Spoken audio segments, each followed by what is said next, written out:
মানিকগঞ্জের ৩টি উপজেলায় প্রায় ২৫ কিলোমিটার এলাকা জুড়ে পদ্মা ও যমুনা নদীর ভয়াবহ ভাঙন শুরু হয়েছে। ইতিমধ্যে নদী গর্ভে বিলীন হয়েছে ১০টি পরিবার। এ বিষয়ে বিস্তারিত জানাতে পাটুরিয়া ৫ নং ফেরিঘাট সংলগ্ন নদী ভাঙন এলাকা থেকে সরাসরি যুক্ত হচ্ছেন মানিকগঞ্জ প্রতিনিধি মোহাম্মদ সুজন খন্দকার। সুজন, এই যে নদী ভাঙন, এটি রোধে কি ব্যবস্থা গ্রহণ করা হয়েছে একটু জানাবেন।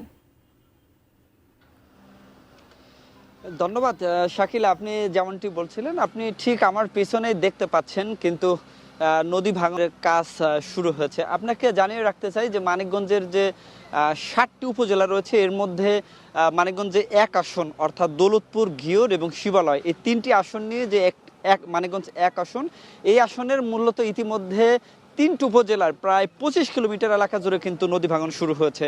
আমি যেই জায়গাটিতে দাঁড়িয়ে রয়েছে এটা পাটুরিয়ার ৫ নং ফেরিঘাট এলাকা। এখান থেকে ইতিমধ্যে ৪০টি বাড়ি ঘর অর্থাৎ বসত বাড়ি কিন্তু বিলীন হয়েছে, এবং তার প্রেক্ষিতে কিন্তু মানিকগঞ্জের যে শিবালয় উপজেলা প্রশাসন এবং মানিকগঞ্জ এক আসনের যে এমপি, ওনারা কিন্তু এখানে কাজ শুরু করেছেন। আপনি দেখতে পাচ্ছেন যে এখানে আপাতত জিও ব্যাগ ফেলে কিন্তু এই যে ভাঙন রোধে, পদ্মার যে ভয়াবহ ভাঙন রোধে কিন্তু কাজ শুরু করেছে সংশ্লিষ্ট কর্তৃপক্ষ। এবং আপনি দেখতে পাচ্ছেন আমি যেখানে দাঁড়িয়ে রয়েছি এই জায়গাটি কিন্তু একটি বসত বাড়ি, তারা কিন্তু ভেঙে গেছে পদ্মা নদীতে, এবং ভেঙে যাওয়ার পরে তারা কিন্তু এখানে একেবারেই মানবতার জীবনযাপন করছেন। এবং আপনাকে জানিয়ে রাখতে চাই যে এই যে প্রায় ৩০ থেকে ৪০টা বসত বাড়ি এখানে ভেঙেছে, এরা সবাই কিন্তু আসলে বাস্তুহারা, এদের আসলে কোনো জায়গা জমি নাই। এই ভিটে মাটির এই জমিটুকুই কিন্তু তাদের শেষ সম্বল।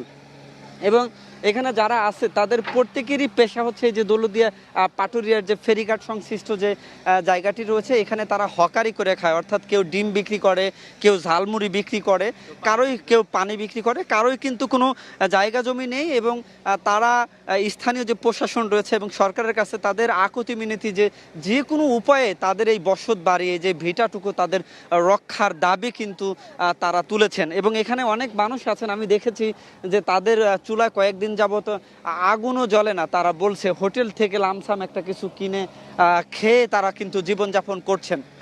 গত ২ দিনে কিন্তু তাদের সব থেকে বেশি ভেঙেছে এবং তারা বেশি ক্ষতিগ্রস্ত হয়েছে। এই জন্য এমপি, মানিকগঞ্জ এক আসনের যিনি এমপি, তার পক্ষ থেকে ১ বস্তা করে চাউল এবং সয়াবিন তেল সহ কিছু শুকনা খাবার কিন্তু দিয়েছে। আপনাকে বলি যে প্রতি বছর যখন এই বর্ষা আসার পরে কিন্তু এই বিশেষ করে ঘিওর, দৌলতপুর এবং শিবালয়, এই ৩টা উপজেলার আপনাকে জানিয়ে রাখতে চাই যে পদ্মা এবং যমুনা নদী বিধৌত কিন্তু এই ৩টা উপজেলা।